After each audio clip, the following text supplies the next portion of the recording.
Evangelho de João, capítulo 7, e apenas o versículo 46, que diz assim: responderam os servidores: nunca homem algum falou assim como este homem. Senhor nosso Deus, nosso Pai, te damos graças, Senhor Deus, pela Tua palavra, Senhor, e queremos, Senhor Deus, te pedir que o Teu Espírito Santo fale aos nossos corações, que vidas, Senhor Deus, seja, Senhor, libertas, que correntes sejam, Senhor Deus, quebradas aqui, que espírito, Senhor, de opressão seja, Senhor, ó Pai, destruído pelo poder do nome do Senhor Jesus, ó Pai. E é no nome poderoso de Jesus que nós te pedimos e te agradecemos. Amém. Pedir aquela água abençoada, que seja uma água normal, não tão gelada. Esse versículo, quem é Jesus para você? Nós estamos vivendo, o Brasil, a religião majoritária do Brasil é o cristianismo. Cristo. Quem é Jesus para você? É o que mais nós ouvimos hoje em dia, na atualidade, é Jesus. Esse nome, Jesus. Quem é Jesus para você? É um simples judeu? É um profeta? Um religioso, um mártir? Quem é Jesus para você? Quem é Jesus para mim? Certa vez Jesus Cristo ele falou: quem os homens dizem ser o Filho do Homem? Quando Jesus Cristo estava, ele fez maravilhas, pregou, fez tantas coisas boas. Aí de repente aquela pessoa falou: quem é esse homem? Aí Jesus Cristo fez uma pergunta: quem os homens dizem ser o Filho do Homem? E alguns dizem: diz que o Senhor é João Batista, Jeremias, ou um dos profetas.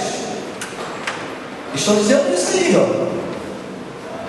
É mesmo? Estão dizendo, estão dizendo que você de repente é a encarnação do João Batista. Aí Jesus Cristo, ele chegou para os seus íntimos, e ele disse: e vocês? Quem vocês pensam que eu sou? Quem vocês pensam sobre a minha pessoa? Vocês aí, Pedro, João, Tiago, vocês. Eles estão dizendo que estavam ali, vocês, que estão perto de mim, que estão vendo os milagres que eu faço, estão vendo tudo que eu falo e que faço. Quem vocês pensam? Quem sou eu para vocês? Aí o pessoal ficou meio assim. Aí Deus falou assim: vou dar uma ajuda para esse pessoal. Vou dar uma ajuda. Aí entrou em Pedro. Aí Pedro chegou e falou assim, atravessou mesmo assim: tu és o Messias, tu és o Cristo, Filho do Deus vivo. Aí Jesus falou assim: olha Pedro, não foi a carne nem o sangue que te revelou isso, não. Quem te revelou isso foi o meu Pai do céu, que ele te usou e falou exatamente a verdadeira identidade, a minha verdadeira identidade, quem realmente eu sou.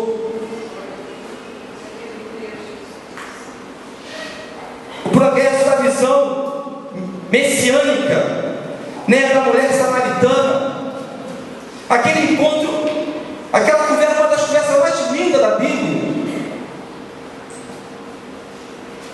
Jesus Cristo marcou aquele encontro com aquela mulher, e de repente começou um diálogo, e aquela mulher falou: como sendo tu, judeus, me pede água? Porque os judeus não se comunicavam com os samaritanos, e muito menos se comunicar com uma mulher, e muito menos uma mulher daquela característica. Então Jesus Cristo quebrou esse preconceito todo, porque para ele não interessa isso, ele está interessado na vida das pessoas, é no coração, é no ser humano. Ele quebrou o protocolo. Os judeus não falavam com o samaritano, não se falava com uma mulher impura, e muito menos com uma mulher igual aquela mulher que teve 5 maridos que não tinha na área dela.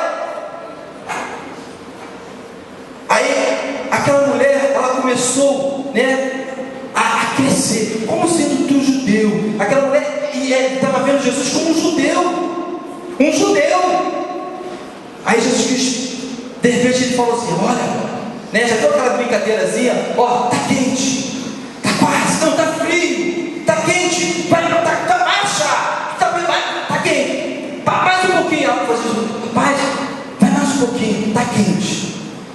Como se os judeus me pedem água. Aí depois de no decorrer daquela conversa, aí aquela mulher percebeu que não estava falando com um judeu, estava falando com alguém mais importante do que um judeu, um profeta. Veja que tu és um profeta. Aí Jesus falou: olha, está me enganando. Você me conheceu como judeu, agora você já não sabe. Eu sou mais do que um judeu.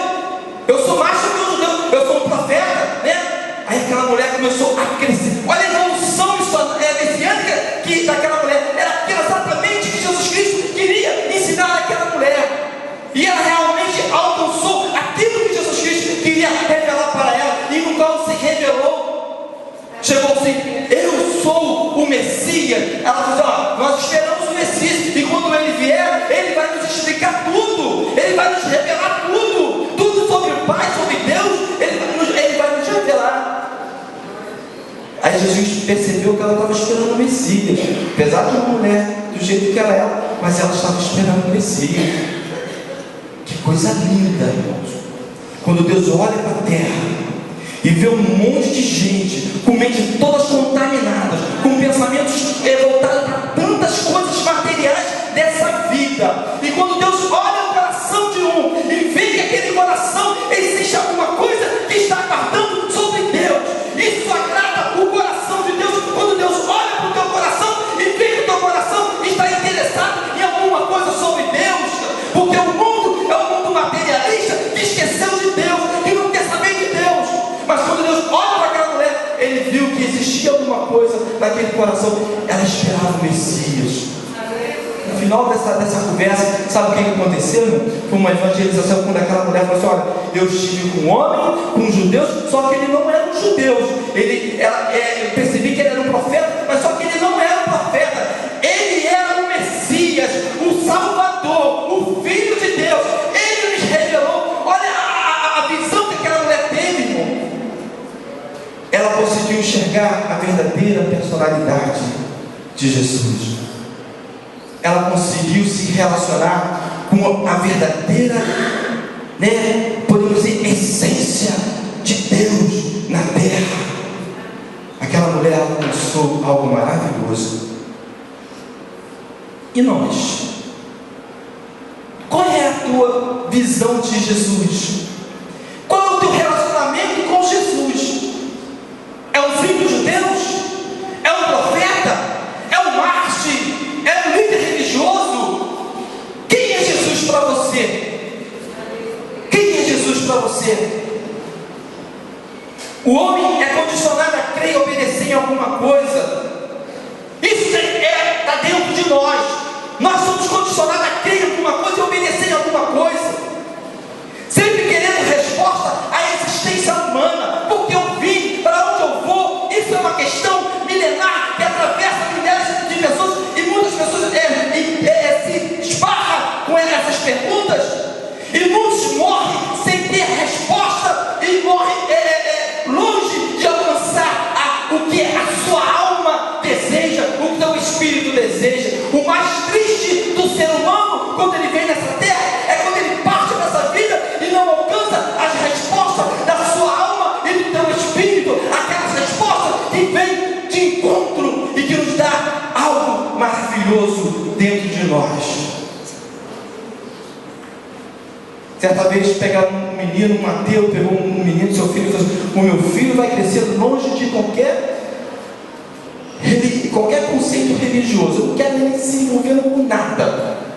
Vou pegar o meu filho, vou colocar na minha fazenda, longe de qualquer corrente religiosa, conceito, ideologia, qualquer coisa que fala sobre Deus. Eu não quero meu filho envolvendo no pensamento de Deus. Pegou o filho dele e colocou lá naquela fazenda, e aquele menino foi crescendo no isolado da sociedade, estudo. E de repente o pai, sempre quando ia lá, ele percebia que aquela criança sempre ao amanhecer, aquela criança se levantava e saía. Aí ele falou assim: quem que é essa criança que todo dia, quando acorda, ela se levanta e vai e sai? Aí ele, curioso, perseguiu a criança um dia, né? Aquela criança chegou lá no corredor, ele olhava o nascente do sol. Aí eu falei: o que você está fazendo aí? Não, pai, eu quero todo dia eu venho ver o nascer do sol. E a pessoa que criou aquilo ali, eu quero conhecer e me relacionar com essa pessoa que fez o sol. Não adianta, porque existe rastro de Deus espalhado por tudo, em todos os lugares. Não tem como esconder dele. Ele está, né, em todos os lugares. Nem um homem falou como este, os mercadores falaram, e nem poderia falar, porque Jesus era a pessoa que ele dizia ser. Nem um homem poderia falar como Jesus, porque Jesus não foi simplesmente um homem. Jesus foi mais do que isso. E lá em João diz assim, que nós vimos a sua glória como a glória do unigênito do Pai. João, no capítulo 1, versículo 14. E vimos a sua glória como a glória do unigênito do Pai. No princípio era o verbo estava com Deus e o verbo era Deus. Então eu já começo a entender, e a pessoa que eu estou pregando aqui não é uma simples pessoa, é alguém mais superior do que na nossa dimensão de ver e existir. O Novo Testamento apresenta Jesus como Deus. Nós temos várias correntes religiosas que eles não acreditam na divindade de Deus. Eu trabalho com uma pessoa que todos os dias ele quer me convencer que Jesus não é Deus. Todos os dias ele fala para mim. Eu convivo com pessoas que têm a mesma corrente, mesmo jeito de pensar. Mas quando eu me direciono para a Bíblia, o Novo Testamento, ele me diz que Jesus Cristo, ele é Deus. Lá em João capítulo 1, versículo 4, capítulo 14, versículo 6, ele me fala que Jesus é um ser de subsistência própria. Ele não foi criado, ele é criador. O Novo Testamento, ele me ensina que ele é um ser onipresente. Mateus 28, versículo 20, capítulo 18, versículo 20, ele me diz isso, que Jesus é um ser onipresente. Ele é um ser onipotente. João capítulo 4, versículo 16, capítulo 6, versículo 64. E tem um monte de versículos que a Bíblia nos fala sobre isso. Que ele é um ser onipotente. Apocalipse 1, 8, Lucas 14, Lucas capítulo 4, versículo 39 a 55, e outros montes de versículos. Jesus Cristo é um ser eterno. Então, a pessoa que nós estamos adorando aqui hoje, ele é Deus. Jesus, ele é Deus. Ele é Senhor. Ele é algo extraordinário, que ele veio realmente cumprir, fazer algo para o homem. Seu nascimento, sua vida, sua morte, sua ressurreição tiveram manifestações poderosas. Como eu posso ignorar a sua divindade? Então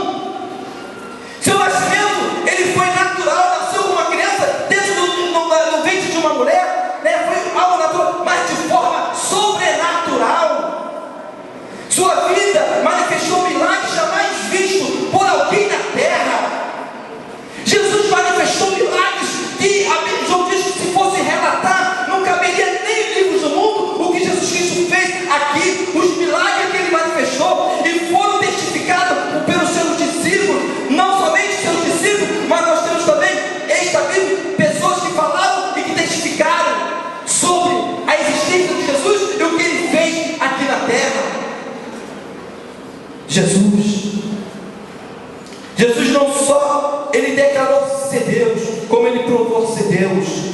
Ele pregou a maior mensagem ensinada na terra. A maior mensagem ensinada na terra ele pregou. Sabe por quê? Porque era Deus conosco, era o Emanuel, o Deus conosco. Então, se ele realmente era o Deus vindo até nós, se fazendo carne, então ele tinha que se manifestar algo de poderoso, e ele manifestou exatamente o que realmente ele era. Como eu posso então ser ignorante quanto a isso? Ele foi um ser sem pecado. Ele tinha, para que o plano da redenção, irmãos, para ser executado, tinha que ser Deus. Para perdoar pecados, tem que ser Deus. Não existe pessoas que não sejam perdoadas, a não ser Deus. Quem é você quando ele orou? Quem é você para perdoar pecado? Ele falou, qual é mais fácil? Perdoar pecado ou levanta a mão e vai andando? Para perdoar pecado, tinha que ser Deus. Não poderia ser outro. Não poderia ser um anjo, querubim, serafim, ou seja, outro ser angelical. Não poderia ser nenhum outro homem, porque nele existia pecado. Tinha que ser Deus. E para morrer, tinha que ser homem. Né? Para perdoar pecado, tinha que ser Deus. E para morrer, tinha que ser homem. Então ele fez homem. De repente podemos dizer o paradoxo, né, da salvação, né? Tinha que ser Deus e tinha que ser homem. Porque para consumir o plano da salvação, trazer salvação a todos os homens, tirar o homem do inferno, das mãos de Satanás, tinha que ser Deus. E para ele fazer aquilo, ele tinha que ser homem, se fazer homem. E isso aí, irmãos, é o maior. Às vezes eu não entendo. Eu me perco quando eu começo a querer entender essa atitude de Deus. Eu me perco. Como pode Deus se fazer homem? De repente os testemunhos de Jeová não conseguem entender a divindade de Cristo, porque eles jamais vão conseguir entender Jeová, o Deus, se fazer homem e ser morto, e se virar servo e ser morto. Mas nós só vamos começar a ter um discernimento, um pouco de discernimento, quando nós começamos a entrar dentro da dimensão do amor de Deus, porque Deus amou o mundo de tal maneira e deu o seu único filho, para que todo aquele que nele crê não pereça, mas tenha vida eterna. Quando eu começo a entrar na dimensão desse amor, então eu começo a entender alguma coisa de Deus sobre mim. Como é que pode ele se fazer homem igual a mim e morrer por mim, um pecador? Como é que pode isso? A vida de Jesus aqui na terra, ele realizou uma grande necessidade humana de querer ver Deus. O homem fala assim, cadê Deus? Cadê Deus? Os cientistas falam, cadê Deus? Cadê ele? Criou, abandonou e fugiu, sumiu. Ele nos fez aqui, não largou uma bomba aqui, e agora estamos com essa peteca aqui, né? essa catástrofe mundial. Muitos homens passaram por essa vida, pregando sua mensagem, suas ideias, manifestaram algumas razões pela qual viver, e muitos foram até boas, e ajudaram a construir um mundo melhor, um mundo digno. Tivemos várias personalidades na história. O Enem pode falar muito bem disso. Ele estudou história, ele conhece várias personalidades que vieram aqui, contribuíram, construíram bases, princípios, para que as pessoas venham e tenham construir uma vida sólida, uma vida feliz, um casamento feliz, algo de bom, princípios. Muitos deles vieram aqui. Mas Cristo não veio somente construir um sistema de bons princípios, ajudar a construir uma sociedade, ajudar a construir um mundo melhor. Não. Esse não é o objetivo de Jesus. E é o erro de muitas pessoas hoje em dia, pensando que Jesus Cristo vem aqui para construir uma sociedade boa. Não! As religiões estão exatamente dentro dessa dimensão, pensando que Jesus Cristo vai trazer somente riquezas, construir uma sociedade. Esse não foi o objetivo e nem era o objetivo de Jesus, não é esse. Apesar que a sua essência, as suas obras, as consequências daquilo que ele fez e daquilo que ele ele leva a ter uma vida de abundância, mas não é o objetivo principal de Jesus construir uma sociedade melhor. Ele veio dar sentido à vida, e que a essência da vida não consiste em nenhum projeto desse mundo. Ele trouxe um motivo pela qual viver e uma razão pela qual morrer. Ele viveu, ele morreu, ele ressuscitou por essa causa. Por essa causa. E essa foi a mensagem da cruz. Jesus não veio só trazer uma ideologia para as pessoas, conceitos, ideias, uma religião, não. Para servir aos grandes pensadores da nossa história, Jesus ele transcendeu qualquer tipo de ideologia. Ele foi além. Ele foi além. Ele não veio aqui simplesmente para que o seu nome entrasse na história como um grande homem, como um grande mártir, como um grande líder, como um grande judeu, como um grande profeta. Não. Ele veio aqui na terra para manifestar, para ser o grande Messias, Salvador do mundo, para tirar o homem do inferno, das garras de Satanás e levar para Deus. Ele veio abrir o caminho do homem para chegar até Deus. Esse é o objetivo de Jesus. É esse.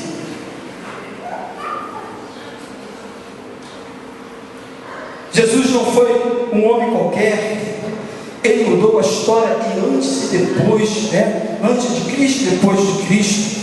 Ele traiu para si milhares de pessoas em todas as épocas, cumprindo a sua palavra lá em João 12, versículo 32, quando eu for levantado no madeiro, atrairei a todos até mim.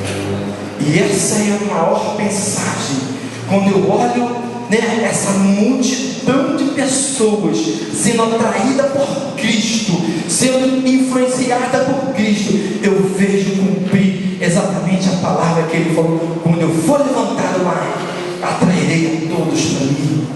Isso é uma mensagem. Somente uma mensagem viva e eficaz levaria 12 apóstolos a renunciar à vida e morrer pela fé. Jesus nos tornou livres. Livres. Não podemos deixar de falar o que temos visto e que temos ouvido. Para levar uma pessoa a morrer pela fé, poderia até questionar isso, entrar num questionamento e chegar até alguma conclusão, mas levar 12 pessoas a morrer pela fé, eu não tenho como questionar isso, irmão. E principalmente uma pessoa em especial, que é Saulo, antigo Saulo, um judeu terrível, conhecedor das normas, um homem que jamais colocaria um outro homem, jamais adoraria um outro homem que não fosse o próprio Deus. Mas Jesus Cristo cruzou o caminho dele, revelou para ele e mudou a vida dele. Isso para mim é a maior transformação de todos os outros, levar Paulo ao cristianismo, a morrer pela fé, irmão. Isso aí, irmão, porque os judeus, eles eram fiéis à sua doutrina, eles jamais voltariam outro Deus que realmente não fosse Deus. E se Paulo aceitou Jesus Cristo como Senhor e morreu pela fé em Jesus, é porque realmente Jesus é o Filho, o Messias poderoso de Deus. Levou Paulo a fé e morrer pela fé em Cristo. Realmente esse aí é o Messias. Esse aí é o Messias. Fosse levar Pedro, tudo bem. Agora, Saulo, aquele camarada criado nos pés de Gamaliel, já formado, com a doutrina já consumada na sua essência, já formar o conceito de Deus formado dentro dele, de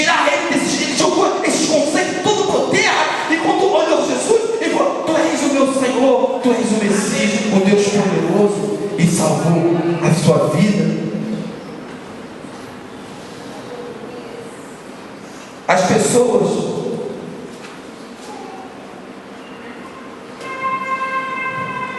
se sentem seguras por haver princípios sólidos sobre os quais seguir. Descansam tranquilas por existir fundamentos para obedecer.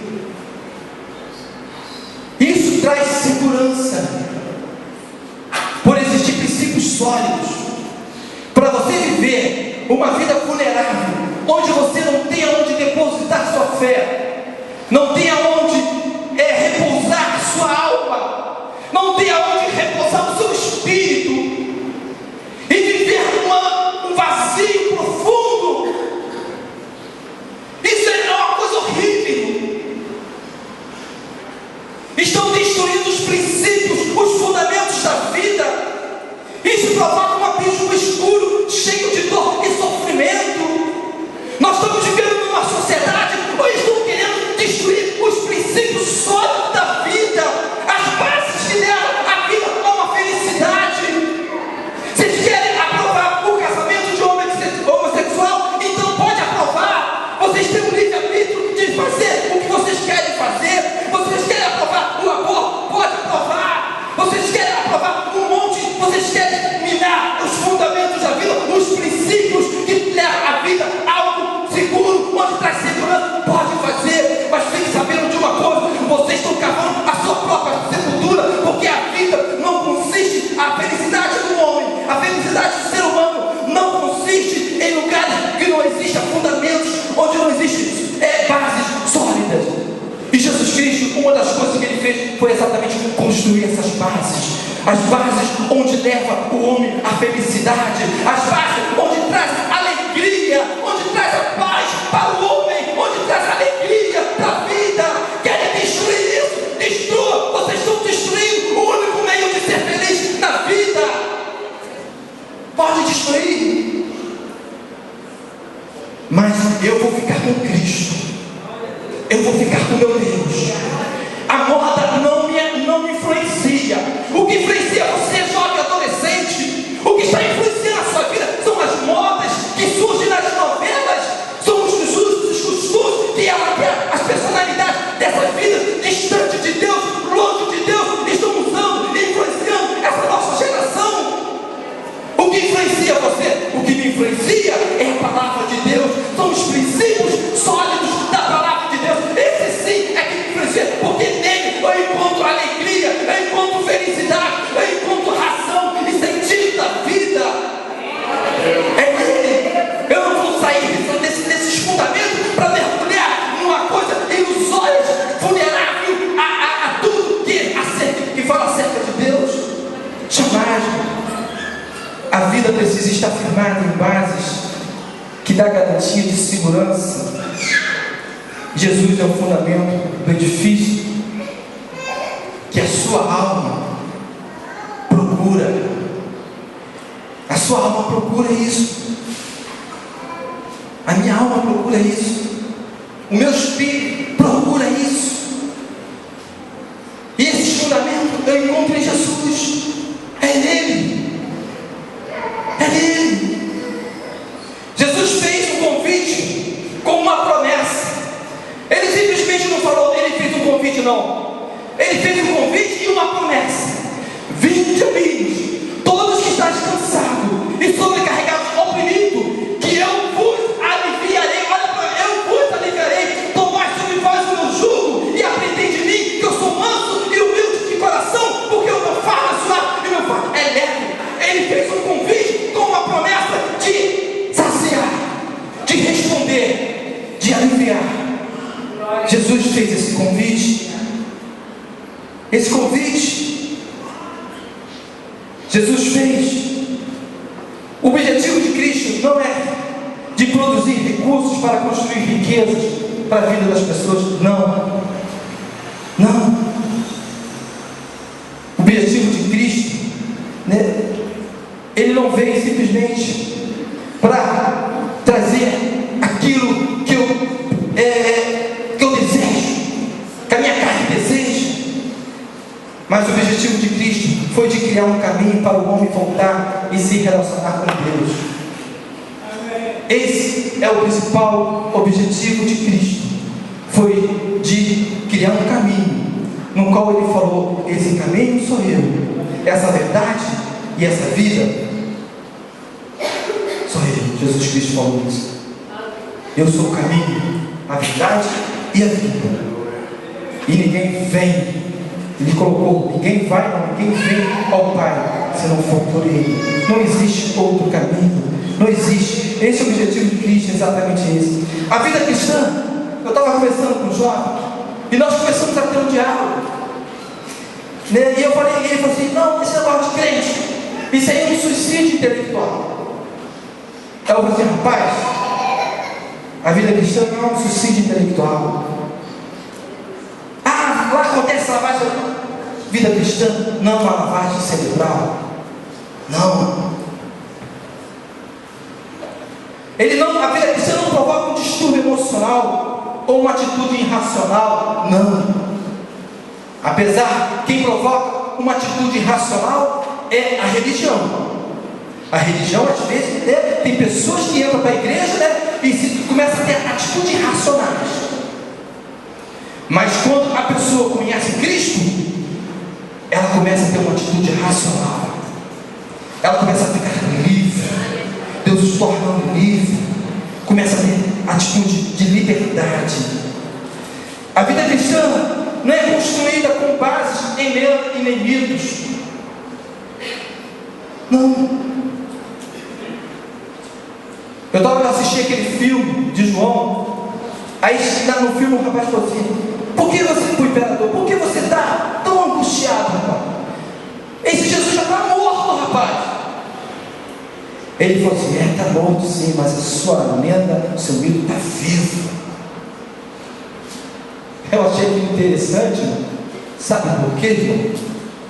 Porque existem muitas pessoas no qual a sua fé está fundamentada dentro de uma mitologia de Cristo.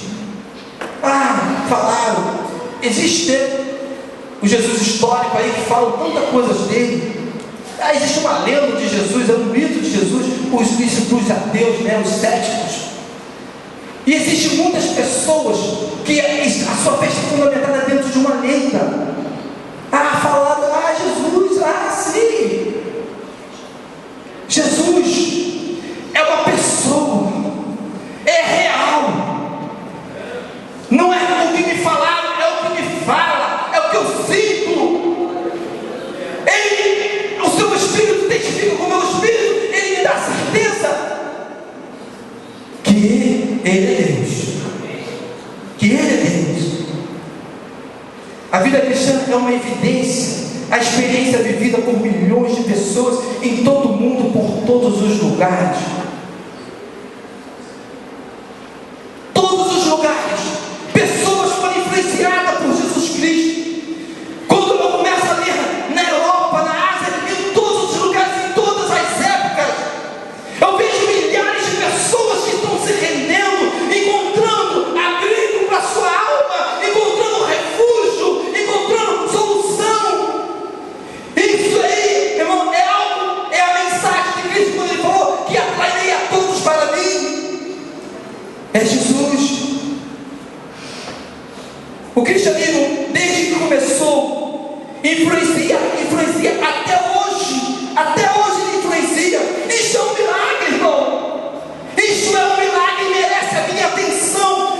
Eu preciso refletir sobre isso. Desde que o cristianismo fundou com o Senhor Jesus Cristo, escolhendo os seus discípulos para pregar sua mensagem, ele influencia até hoje.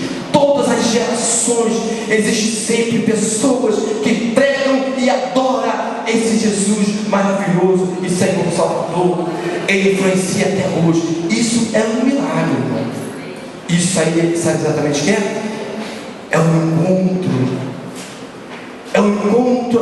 Todas as pessoas que receberam esse convite, eles encontraram abrigo para suas almas.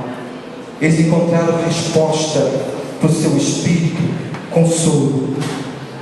Cristo é uma realidade que tem transformado vidas, tem arrancado pessoas do mais profundo abismo e dor e sofrimento, libertando da culpa, dando certeza do perdão. A coisa mais maravilhosa que aconteceu na minha vida foi quando eu me senti perdoado por Deus. A culpa não mais me desafia, não mais me maltrata, porque eu sei que o sangue do Senhor Jesus Cristo, Ele me purificou de todos os meus pecados, e Ele purifica de todos os meus pecados e iniquidade. A minha mente não é mais escrava da culpa, porque quando eu caio, eu chego para Deus: Senhor, perdoa-me, lava-me com o teu sangue carmesim e me dá o perdão. E Ele, exatamente nesse momento, Ele vem e me dá a certeza do perdão. Me sinto perdoado. A pior coisa, irmãos, é quando você vê as pessoas na sociedade vivendo uma vida de culpa. Ele falou assim: não mereço mais, ninguém, não adianta mais, minha vida está totalmente destruída, o que eu fiz não tem mais perdão. Isso é o diabo que fala no coração dele, porque o sangue de Jesus Cristo, Ele foi derramado para limpar todos os nossos pecados, todas as nossas transgressões. E se você se sente uma transgressão e diz que não merece mais perdão, eu quero te dizer que você está equivocado e enganado, porque o sangue de Jesus Cristo essa noite vai te lavar, e você vai sair daqui com a consciência liberta, vai sair daqui uma pessoa livre, porque se o Filho pode libertar, verdadeiramente sereis livre. E é exatamente essa liberdade que nós estamos pregando aqui essa noite. Ele me tornou livre, eu sou livre, porque Jesus Cristo me tornou livre. E foi exatamente essa liberdade que levou os apóstolos às arenas, serem crucificados, serem martirizados, porque eram pessoas livres. Encontrou a essência e a razão da vida em Jesus Cristo. Encontrou o lampejo da alma, o seu espírito foi realizado por essa pessoa que se chama Jesus. Nenhum homem falou como esse, e nem poderia falar, porque ele era Deus que veio se encarnar e fez homem para trazer salvação a todos os homens e a você que está aqui essa noite. Deus quer te dar liberdade da sua alma. Deus quer te dar liberdade. Esta mudança que acontece, essa mudança que acontece na vida do ser humano, é o suficiente para qualquer pessoa não duvidar o que Deus pode fazer através de Jesus Cristo. Quando você vê um homem se transformar, nós conhecemos aqui, essa igreja conheceu o Jorge, né? O Jorge, aquele churrão alto. Deus tirou aquele homem lá das misérias, ele mesmo falava isso. E quando ele foi liberto, salvo, e sentiu essa redenção radiar na sua alma, no seu espírito, no seu coração, ele dava cada pulo de alegria assim. As pessoas, esse cara está maluco, que é isso? Os visitantes chegaram, né? Mas sabe o que é isso, irmão? É transformação de vida, quando Deus transforma o homem. Quando o homem ele está lá nas misérias do pecado, das drogas, da prostituição, da corrupção, está lá no vício da bebida, e quando ele encontra, a sua alma clama por liberdade, mas ele não consegue, porque ele está escravo das drogas, da bebida, do álcool, da prostituição, da corrupção. Ele está ali preso, não consegue sair por suas próprias forças, e nem vai conseguir, porque nós não temos força para romper e vencer esses desafios da vida, não. Mas quando nós olhamos para Jesus, o nosso Senhor, derramando o seu sangue no Calvário, então a salvação entra, o perdão entra, e Ele nos liberta, e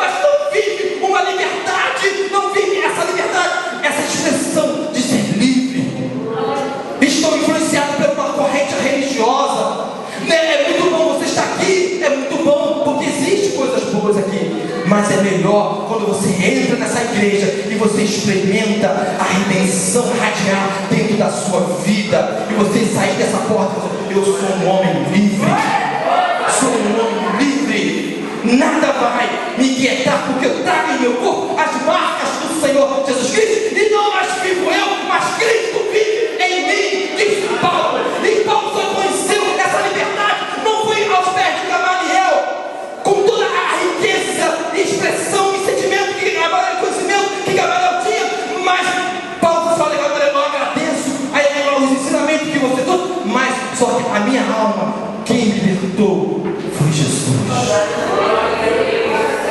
Foi Jesus. Nenhum homem falou como isso. Foi Ele. Ele me dá a certeza, irmãos, a certeza que eu vou chegar lá. Às vezes o diabo coloca tantas coisas na sua mente, na mente das pessoas, dúvidas. É normal isso.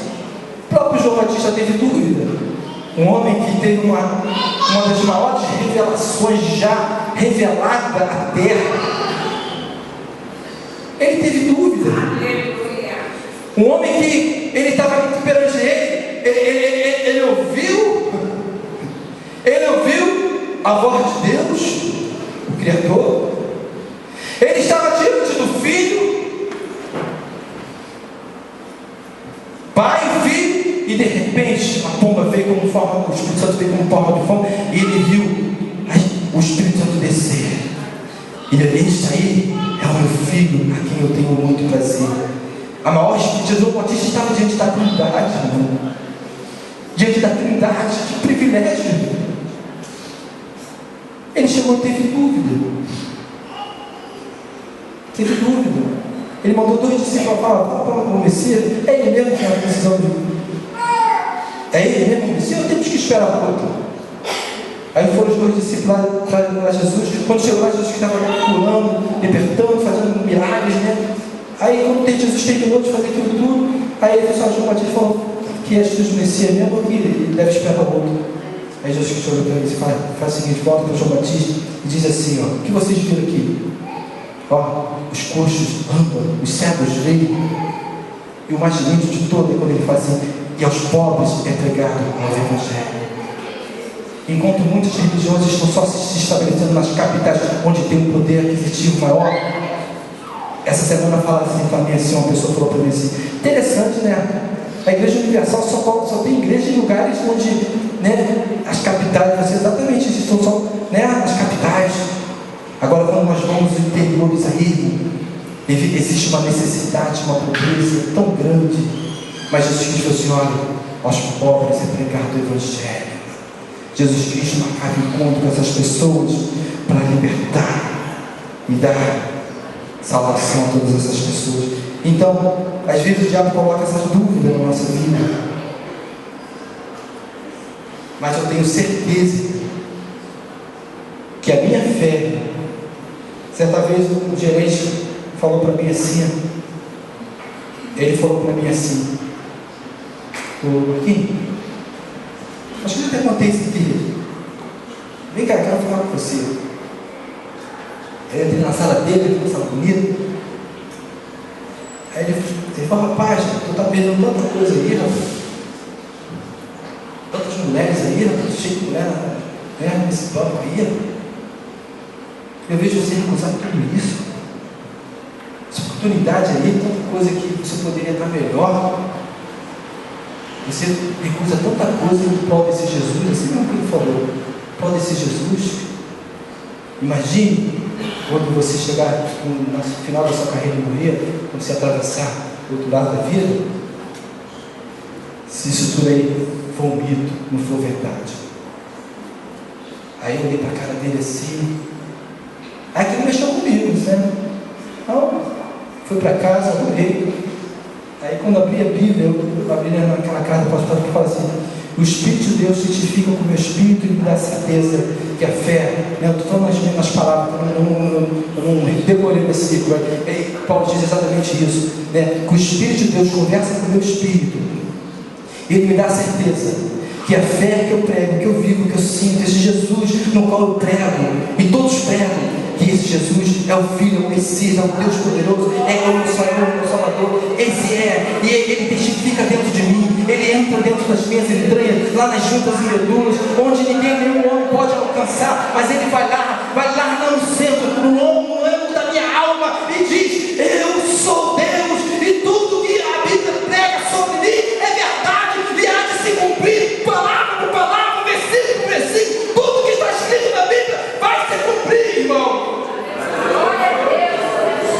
Aí eu falei para ele, cheguei lá e falei assim: rapaz, olha só, Jesus falou isso no outro dia, Jesus falou para mim, tão maravilhoso. Aí eu lembrei do testemunho, de umas irmãs que estavam num domingo, indo para um ar livre. Aí falaram assim: ei crente, ei filho, olha o que vocês estão perdendo aqui, vocês estão perdendo tanta coisa, rapaz. Vocês estão perdendo tanta coisa. Aí tinha um grupo lá de pequenos, pagode, né, as mulheradas, todo mundo lá. Vocês estão perdendo tanta coisa. Aí essa irmã, uma irmã chegou para ele e falou assim: olha, se eu estiver errado.